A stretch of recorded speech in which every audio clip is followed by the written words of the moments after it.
here, and thank you so much to the CSUSB MBA office for allowing me to come and speak to you today. As Molly mentioned, we will be going through time management, or more appropriately, effective time management, because we all manage time in our own ways. And with that, I have come up with a semi-creative way to bring this about, which is what I call how to live the life you imagine, revitalizing your choices to maximize the results that you want. Time management ultimately should be, really using the tools and resources that you have, namely time, and creating the life that you want to live. So being able to really develop yourself and find out how to appropriately allocate your resources effectively to the way that you see fit. With that, time management can kind of look different for quite a few different people, but I hope that you learn quite a bit from this lesson today. So as mentioned, my name is Chris Burk. I'm an MBA cybersecurity student, or former student, now alumni, class of 2018. While I was at the campus, I did quite a bit, but currently I'm working as a senior IT auditor for the CSU Office of the Chancellor. So I do IT auditing at the campuses, going to and from different campuses and starting to do different types of reviews within the IT scope. And then while I was on campus there, I did quite a few different things, which I think is why Kirsten wanted me to come and talk about time management. Some of those things included, I was a ASI Lobby Corps member, MBA student ambassador, graduate assistant, SFS scholarship recipient, probably a few other things, but that's just the majority of it at the time, as well as taking a full load. So some of the key points that I want to go through today. First one, I want to talk about goal setting. Next, I'd like to talk about productive planning. Next, time management techniques, and then jump into some time for Q&A. So the first thing that I think is always important, one of the 7 habits of highly effective people, begin with the end in mind. Take time to think through what your ideal life would look like if you were able to better or more highly effectively manage your time. Think about what that would mean for you, what that looks like. I know you are all typically very busy as you're balancing different school projects, usually working quite a bit as well. A lot of you also have some family commitments out there. So figuring out what that looks like for you, begin with that end in mind and then start to work towards it. Next, I'd recommend planning out what your ideal life looks like. Really think through, if I want to be this, if I want to do this, how does that look like? At the end of the day, what would my day look like? How would I use my extra 15 minutes, 20 minutes, 30 minutes, hour? What would that look like for me? And then next is think through why. Why do you want or need to manage your time better? I think if you can start to answer these questions and think through what your life would look like, ultimately the way that you would pursue your time would be a little bit different. We all have a very finite amount of it, right? There's 24 hours in a day. And you can divide it up in quite a few different ways, but there's some things that we need to do, there's some things that we'd like to do, and then there's some things that just take time or waste time. So trying to figure out how to remove those as best we can. So if we were to start with this, productive planning, right? We need to know our deadlines. So go through, write them all down. Write down every deadline that you currently have, whether that be your work, your school, if you're working on a group project, maybe you have a test coming up. You know that there are particular things where you need to have something accomplished by a certain date. Have it all written out, have a good list going, and be able to start to work with that. Next, know your time commitments. I did this a lot in grad school, so my phone calendar already blocked out quite a bit of time because I knew I was either in a class, I was working, I was in a meeting. I knew all of these things and I already blocked those hours out, so I didn't get lost, I didn't get behind, and I was able to attend everything that I needed to. And along the way, I learned to say no to some people. I learned to say no to some commitments, right? Because sometimes we just see some things as not as valuable as others, and we're going to have to choose how we spend our time. So if there's going to be a conflict, figuring out how to manage that, what it looks like, and how to resolve it. Next, I'd encourage you to know your support network. You have people around you that care about you, that will work with you, that will help you out. Some of that can be our friends, some of that can be our family, some of that can be our professors. There's plenty of people around there that are here to help support your growth and development as an MBA student. With that, you need to learn who they are, and then be able to work with them along the way, right? So if it's your family is going to have some time commitments that they think are more important than what you might think at a particular moment, than what your professor might think, than what your project group might think, that your boss might think. There's plenty of people that have an idea of how you should be managing your time. Know the people that are going to support you along the way and find out who can help you out, because that's going to be a really effective tool along the way as well. Study habits. Know yourself. Know your study habits. I don't think that I could hammer this one home enough. If you understand that you are a person who tends to procrastinate, know that about yourself, because it is very important to understand that early and figure out how to start to remediate that, so you're not in the last minute rush of, I need to get everything done this moment, right? So having things planned out a little bit better does give you a little bit of slack time along the way, and you can figure out how you're going to manage when you have crunches versus when you have a little bit of open time in your calendar. And then lastly, know your deliverables. So when you're understanding your deadlines, know what you have to deliver at that deadline. So if you're wrapping this all up and saying, okay, I want to plan out things well, I need to know when things are due. I need to know what I'm already committed to. I need to know who's going to help me out along the way. I need to know what I'm going to study like, and then I need to know what I need to deliver at the end of the day. The better that you can understand these 5 things, the easier it will be for you to manage your time. Okay, any questions up to this point?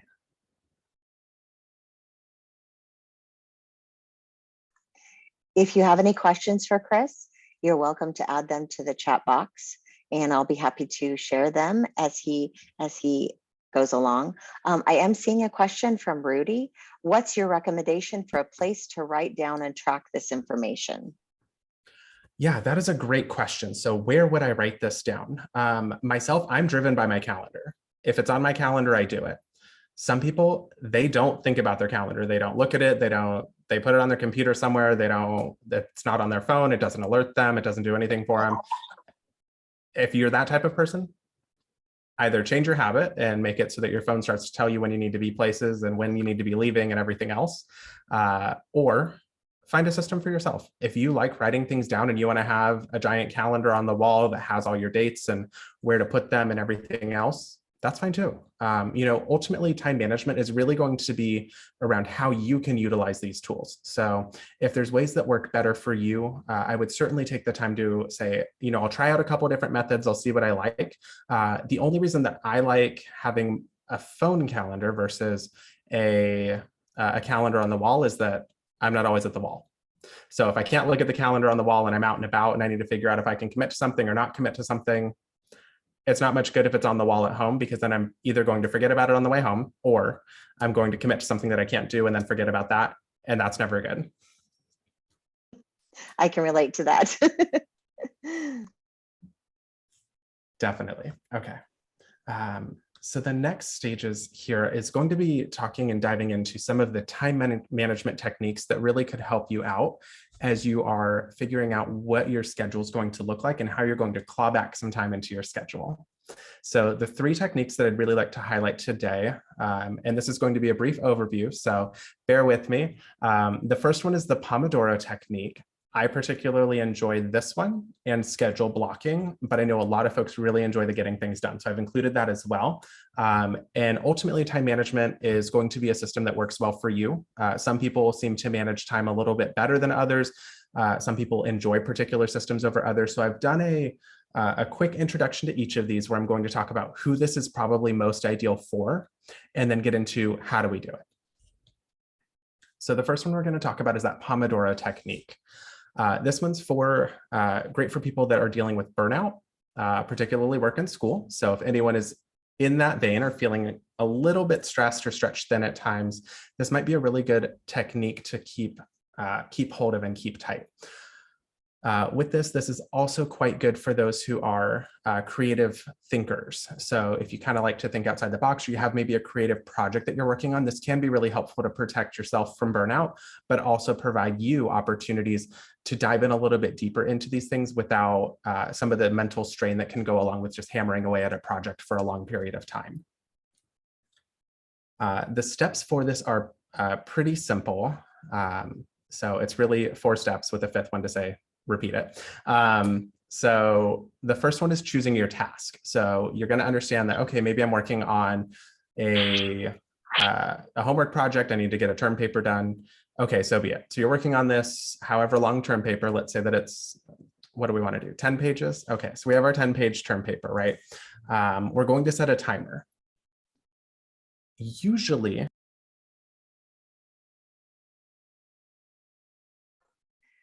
Apologies, Chris. Can you unmute? My apologies on that.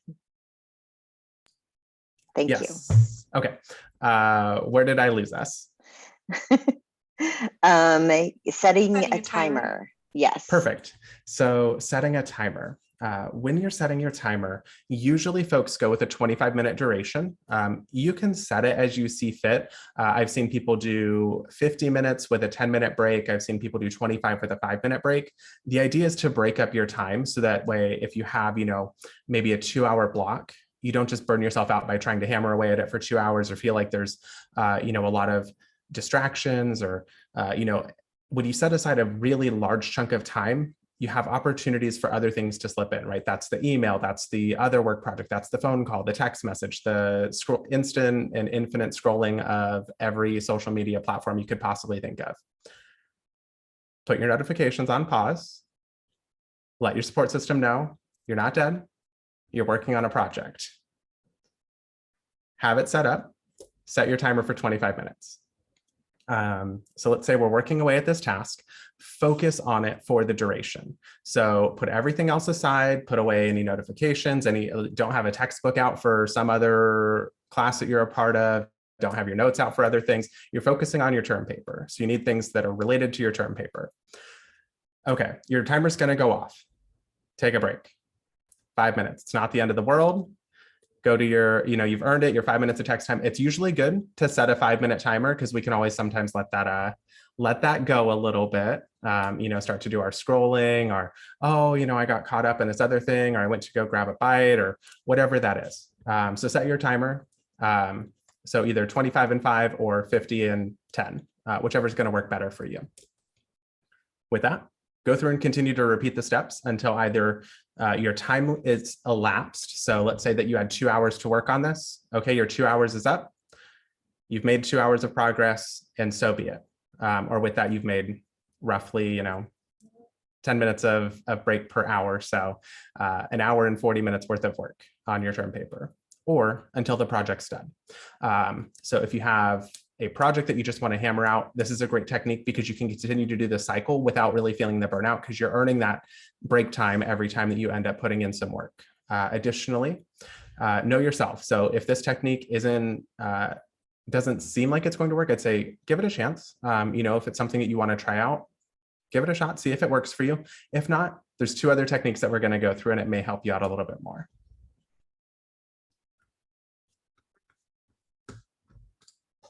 Okay, the next one we're going to talk about is called time blocking method.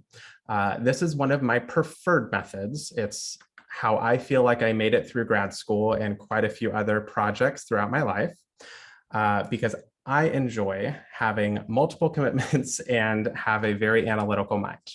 So I am notorious for overcommitting. As I said, I have in the past said no to people, which is a very challenging thing to do for me. However, having multiple commitments doesn't mean you can't do everything. We all have a finite number of resources. We have to figure out how we're going to allocate them. We also have to figure out what gives us joy. Pick projects that are going to lead to things that you enjoy. Pick study groups that bring you some sort of joy and inspiration as you're going through. So this one, it's actually used by quite a few great thinkers out there. I believe Elon Musk is one that is most successful in using these types of blocks and very notorious for being able to do an extreme amount of work in a very limited amount of time. So the idea here is to create blocks of time throughout the day, maybe a half-hour chunk, an hour chunk. I believe in grad school, I ended up doing typically 2-hour chunks for the day because the classes were 2 hours at the time that I was there. If it's an hour and a half, maybe half-hour chunks make a little bit more sense. If it's an hour, then go with hour chunks. Kind of look at your workday, figure out how you can slot things into those chunks, or have more than one chunk in one particular section. So if you have a long class, okay, then you need 4 half-hour chunks or 2 1-hour chunks. But basically just look at your day, wake up, plan out how you're going to spend the chunks of your day. With that, if you are a very detailed calendar person, a lot of your chunks are already filled because you understand that you already have your commitments, you have your work, you have time that you spend with maybe friends or family, you have commitments that you have each week. There's plenty of things that you already have that you can chunk into these particular sections. And then you can see on a calendar, very grand scheme, hey, I have this extra 30-minute chunk here. Hey, I have this extra hour chunk here. It's a great way just to get a high level view of what you want to do with your time and then be able to assign it to what you want to get accomplished. This one, estimate the time it's going to take for tasks. So you've broken your day maybe into half-hour chunks. Look at your calendar. Okay, today, I know that I have these other projects that are outstanding. I know that I have this group work. I have this midterm. I have this paper to do. I have probably a few other things. Maybe you're doing some work projects throughout the day. You know that you have a couple of different things that might take, you could maybe slot 2 into a half-hour chunk. Maybe you could fit 1 into an hour chunk. It's going to depend on what your life looks like right now, but just start to assign things. And then lastly, allow some buffer time. Things happen, right? If you need to adjust, right? And you don't want to have to throw off your whole day because and a 30-minute meeting turned into an hour, and then all of a sudden your whole day is 30 minutes behind. So if you can, allow for some time adjustments in between. And that way, if anything runs over, if anything needs to get accomplished in a particular time frame, you can do so and then just readjust later in the day. So if you're able to just slot something in, great. Your calendar is not affected. If you need to move everything, figure out how you can reappropriate your time. So there's plenty of ways that you can end up using this method to look at your schedule from kind of a grand scheme and then figure out how you're going to chunk your time back in. Chris, we do have a comment from Anna. She's saying, I always underestimate the time I'll need. Any techniques to right size the time estimate when you've just started a grad program or any program? That is an excellent question. So if you are always notoriously underestimating time, I'd say that you should probably start to add 15 minutes or so to every project that you're working on. Maybe half an hour. It depends on how off of an underestimate. Some of it's going to be something that comes with time, though. It's something that you'll learn to develop and say, oh, well, I've already done this before. I know how long it takes me to write, a 20-minute paper, a 30-minute, 20 minutes of a paper, 30 minutes of a paper, I can get to this point. And obviously that'll change on the topic, that'll change on the subject matter, the audience that you're writing to, the styling, some of the formatting stuff. There's lots of techniques that you can do to start to prepare for those. So that would be really important to go back to your productive planning and figure out those requirements for what's needed. If it's APA and you're not really comfortable writing an APA or it's something new, great. Go find out how to get a really well-formatted APA paper. P.S. There are templates in Microsoft Word, so they can help you out quite a bit. Select that and then write into it, right? As opposed to writing your paper and then figuring out, oh, well, I need to move this margin or tinker with this particular footnote or something, right? So there's plenty of ways that you can start to take back your time as long as you're working smarter through the process. Kind of that idea of work smarter, not harder.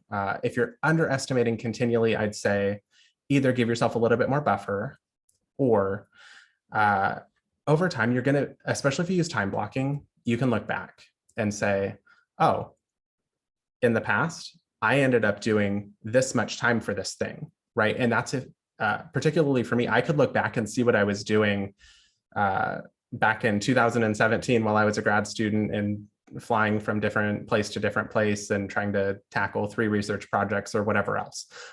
It's really easy to look back and say, oh, well, I dedicated this much time to this much thing, to this much product. And then you can start to map it backwards and say, oh, well, generally it's going to take me this much time. Or If you're not a fan of looking backwards, I'd say at least evaluate how you measure time at this point, and maybe add a little bit each time you go around. These at are least until you great. get a little more comfortable with it. Yeah, Chris, thank you so much. These are great tips. I echo what Anna's saying here in the chat. I had no idea that there were templates available either in Word. So now I'm going to have to go investigate that. Thank you for that. That was great. Yeah, that'll save you a lot of time. There's templates for so many different things in Microsoft Word, from meeting notes to different styles of formatting, different ways that you can write things, research papers. There's plenty of ways that you can go back and find out, oh, I need to write it in this style or this style. And it just sets up a completely formatted document for you, and you just click and type.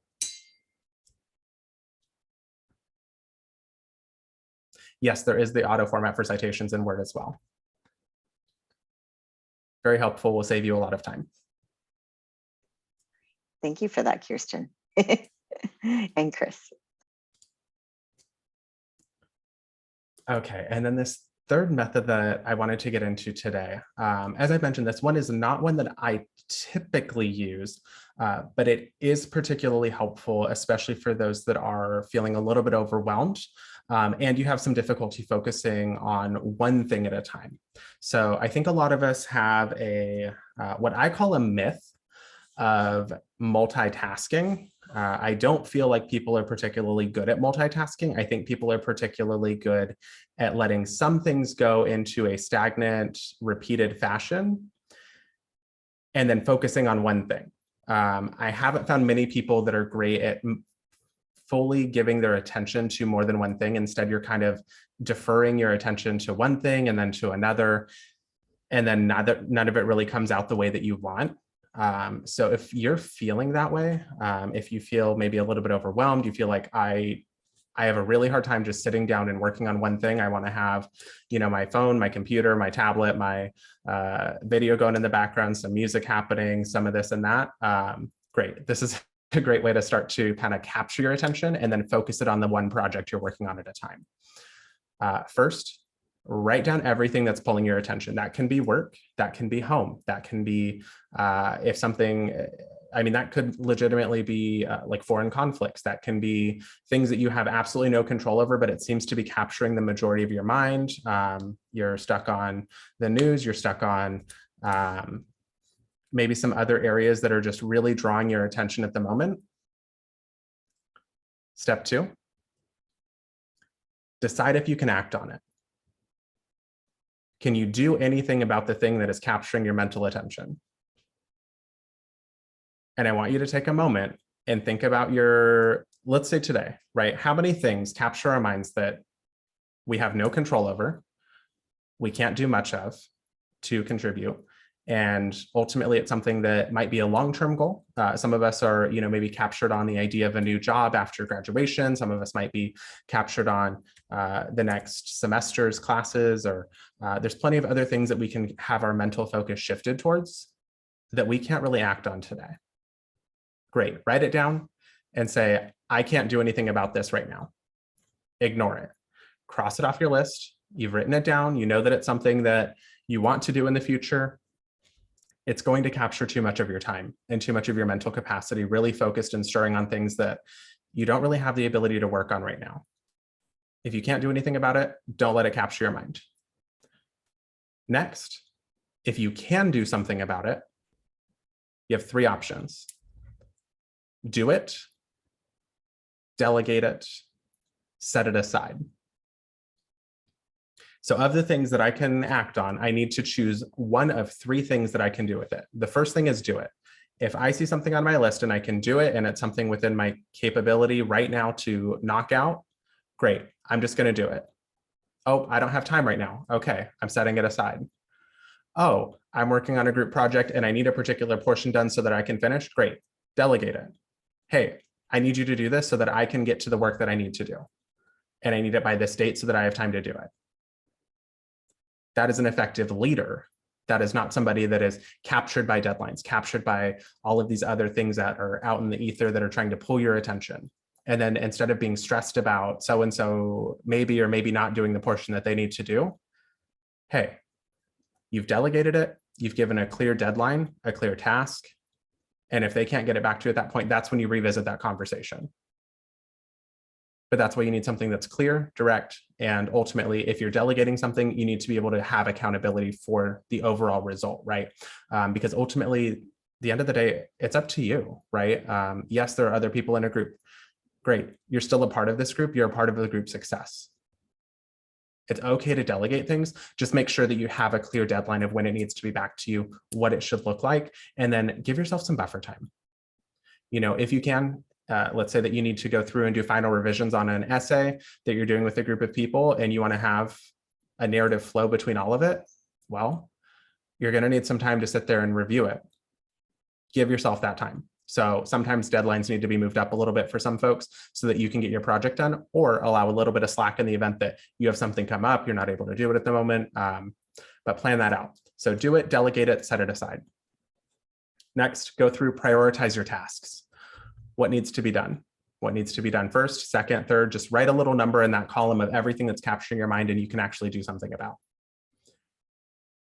If it's in that wheelhouse, go through, write it down, have a number, start to work on number one. Start to work on number two. Review your list frequently, cross off things when you finished it. So if you've gone through, all of these things are capturing your mind, great. You have a list here, you have a prioritized number list of what you need to do in what order.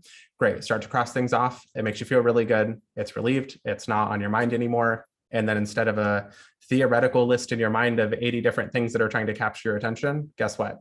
You have a list of maybe 10 things, maybe 12 things, maybe 15 things. Might be a busy month, but if they're the things that are capturing your mind at the moment and you can either do something, delegate it, or set it aside, great. Do one of those three things and then cross it off. Or if you're delegating, I like to set reminders. So if I've delegated something to someone, I want to set a reminder of, hey, I need to circle back about this, and maybe a few days before it needs to get back to me. Maybe, something like that where I can just have it ready to go. You can also auto set emails to send. So if you're thinking about it, you can set an email to go off to this person at this date, at this time, and say, hey, the project's going to be due in, so many days, or I need that portion back to me in this amount of time. Great, you've already set it, you've taken care of it, and it's going to do it for you. Lots of ways that you can save yourself time without needing to stress or agonize about it. Automate things that you can. And then last, resolve things you can finish now. So if you ever see something on your list that you can just go ahead and knock out with this method, just do it. Just get it done, knock it off, cross something off your list, and then move on to the next thing.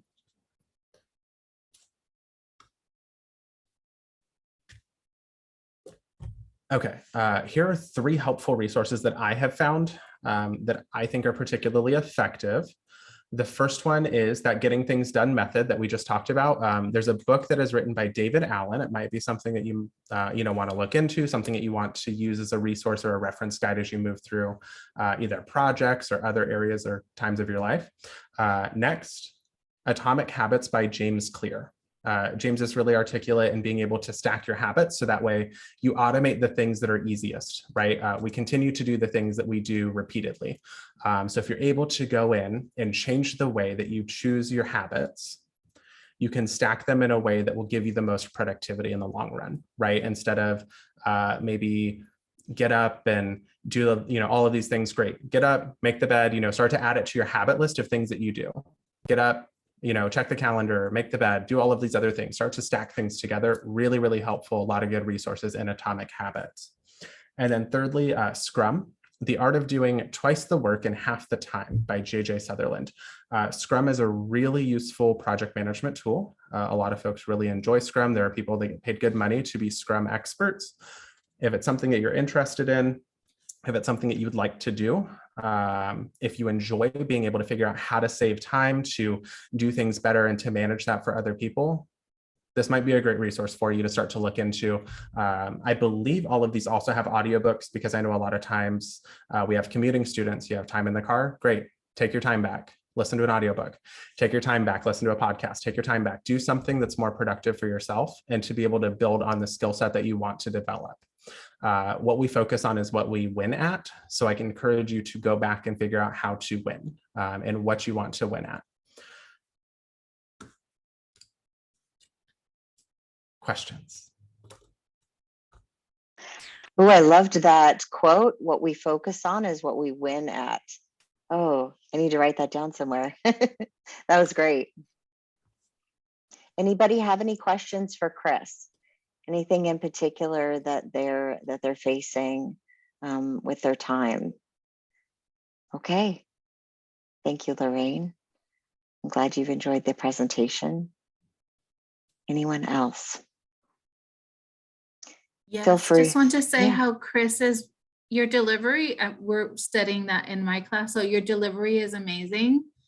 And just want to thank you for all of the information. It's great. I will follow up on it because I have been known to not do that, but it is time for me to have better habits. So thank you, Chris. Yeah, thank you so much. I appreciate that. And certainly, it's good to show up to talks. It's good to have conversations about things. It's better to do them. So if you're here, if you would like to continue to refine your skill sets, as so many MBA students are here to do, continue to do that. Continue to find ways to bring back your life, to figure out what you want to do, how you want to do it, and what you want to end up as your end goal. Lots of great resources out there. And these are, a drop in the bucket compared to all of the different project management techniques and other, time-saving techniques along the way. Excellent. I had a quick question.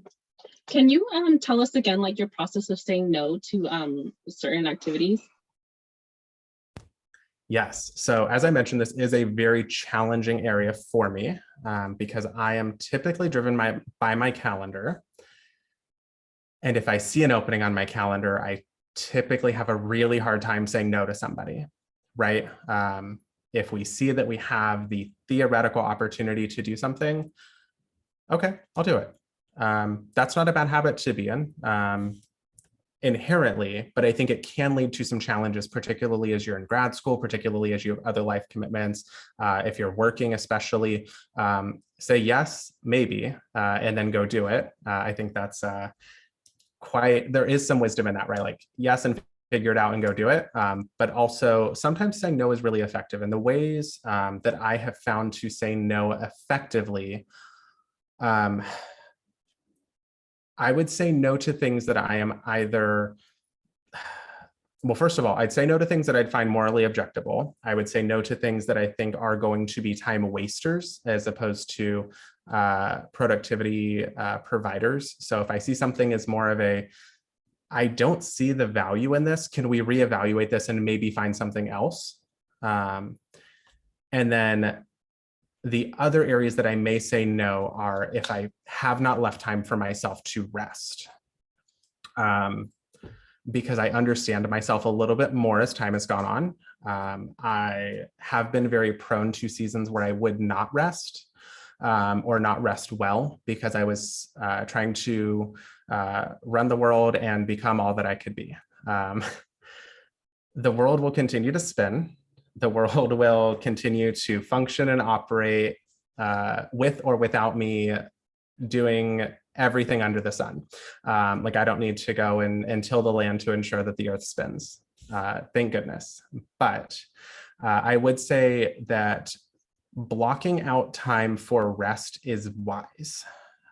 People that are restful in seasons typically are more productive, right? We cannot stretch ourselves so thin that we are unable to operate.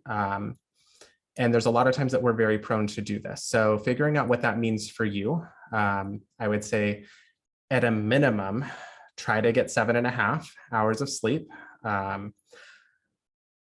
With that, I would also say, I enjoy a certain amount of time without screens. And I am an IT expert, which makes that a very challenging scenario to be in. And I am a workaholic, which also makes it a very challenging scenario to be in.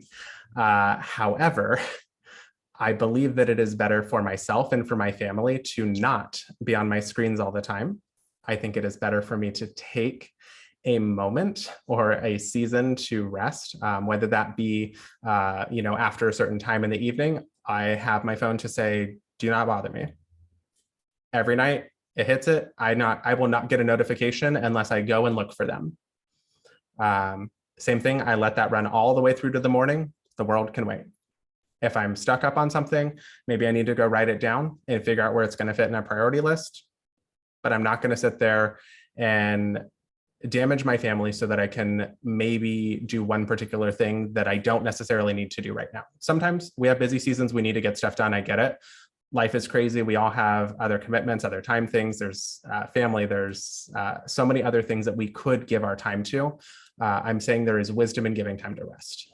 So with that, I have definitely at season said, yes, I'm able to do this. And no, I will not do it. It's very uncomfortable because I don't like to lie to people. And so I don't have a problem being direct at times, but at times I just say, you know what? I don't think this is a good weekend for me, or I don't think this is a good use of my time at this point in time. It's okay to say that. It's okay to say, hey, I am in grad school, I'm working, I have a family, whatever that is, right? Like I have other commitments and I don't have time for this is an acceptable answer at times. I think we don't always give ourselves some grace when we are thinking through the commitments that we're going through, particularly as MBA students. We're saying, oh yeah, I can go do it. I can, go conquer the world and figure out how to, build up an empire or whatever else, right? We are very committed and driven people, oftentimes drawn to a program that is for committed and driven people. How do you say no? Well, you have to figure out what you value. You have to figure out what's worth the time, what's worth the cost. For me, it's not worth the cost for some things, right? Because I'll look at it and say, well, that's time away from my wife. That's time away from our family. Like there's plenty of things that it would take time away from because I'm using time for something else. So I think just setting parameters around it is a really healthy way to start to think through it. I always come back to, if it doesn't need to be done because either the deadline is unclear, I need to find out what the deadline is and say, okay, it needs to be done by this date. Great, work around that and use the opportunity to either give yourself some time off from screens, give the opportunity for, there's enough time to do the things that you need to do without needing to stress yourself out at 3 a.m. to wrap up something, quite usually.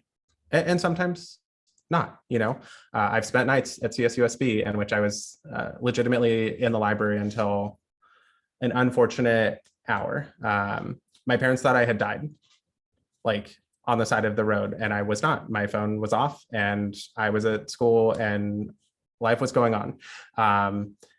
There are plenty of times that things will become stressful. Guess what? You also have a support network that cares about you. Talk to them and let them know what's stressing you out and figure out if you can either brainstorm solutions for it or figure out how to use one of these techniques to bring back your time. And that's where I might say, you know what? I'm a little bit stressed right now. I'm not going to commit to another thing that's going to stress me out down the road. And then other times, I think there is value in it, right? I can look at something and say, yeah, maybe it's an hour every other week. Maybe it's 30 minutes here. Maybe it's 4 hours a day. Like there's plenty of things that can take a lot of time. That doesn't mean that they're bad. It just means that you have to figure out what is valuable to you and then where you place that in the hierarchy of things that are valuable to you. But that's a lot of self-reflection. That's a lot of introspection and figuring out what's going to be the best use of your time. And then how do I do the things that are going to bring joy back to myself, my family, and the things that will end up lasting far beyond the job. Everything else is fairly seasonal. And I think everything is in some capacity, but figuring out what that's going to mean for you and then what the cost is along the way. I hope that was helpful. Yes, thank you. That was solid advice. So Chris, I have a question about one of the things that you were talking about was delegating. So when you are working with teams or groups, what have you found to be some of the best ways to keep everyone on track and on a good timeline? Or have you? Oh, the dreaded Sometimes question of a grad student. It's like herding cats sometimes, I'm sure. I think that is probably the most challenging question you could ask from your perspective, right? Because you're saying, hey, I have a group of people that all have 80 plus hours committed to their week, and there's no time to do the things that we need to do. First, pick good groups if you can. learn about your network around you, figure out who is there, who is committed, who does things, who brings the different perspectives to the project or group that are going to help give it strength, as opposed to focusing only on one particular solution and running towards it. But I think there are lots of ways that you can address this. First, have clear expectations, very clear expectations. And what I mean by that is you need to know not only your deadline, which is set for you, you need to know who is in your group, who is responsible for what parts. Do check-ins. Somebody needs to be a leader in a group. You need to go through and check in on people and say, hey, is this still a reasonable deadline for you? Sometimes people will drop the ball. I guarantee you, people are going to drop the ball. It's bound to happen. That's going back to know the people around you, know the network, start to address those things early on. But you can course correct much earlier if you start to do check-ins along the way. If it's a, hey, we have something due at the end of the semester and we're all working on this one big giant group project, and you don't have check-ins along the way, or you have maybe one meeting at the beginning to figure out who's going to do what, and then everyone has to come together at the end, that's not a recipe for success, even if the project is clear, right? Because you don't know what's happened in any of these people's lives over the next 10, 12, 14 weeks, right? A lot can change. So maybe have a standing meeting. Hey, we have class from this time to this time. Can we do a quick meeting once a week for 5 minutes to check in where we're all at? Hey, if we all have deadlines, maybe make deadlines a little bit sooner. Say, hey, by this time, halfway through the semester, I want to see this much work. Quarter way through the semester, I want to see this much work. Being able to chunk things out a little bit better as opposed to a grand project, I think you're going to end up having some challenges along the way.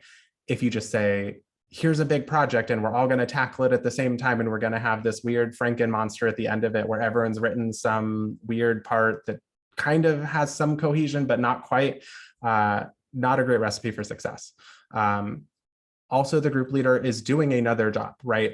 So think through that. I know oftentimes the group leaders say, great, I'm the group leader and I'm going to do the same amount as everyone, or I'm going to do more, and then I'm going to manage the group, and then we're all going to be stressed out because at the end of the day, the group leader is taking on so much that they haven't really thought through the leadership aspect. They haven't figured out how to delegate.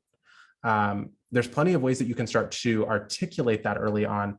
I'm just finishing up a book that might be helpful on it. But I'm going to need to pull it up really quickly because the name has escaped me in this exact moment. This is why I write things down as well. That's great. I love the resources that you provided so far. So this one is called Never Split the Difference.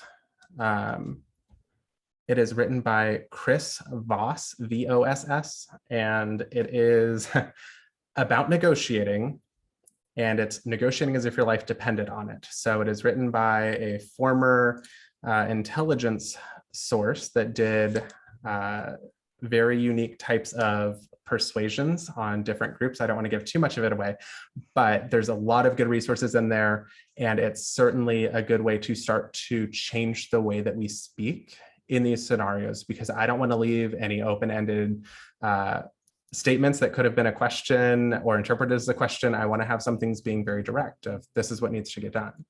And that's an okay thing to say. But I'd say continue to check in. Usually people fall out when they either don't have the check-ins, they don't have accountability, or there's not really clarity in what they ought to do or what they should be doing at the time. That makes total sense.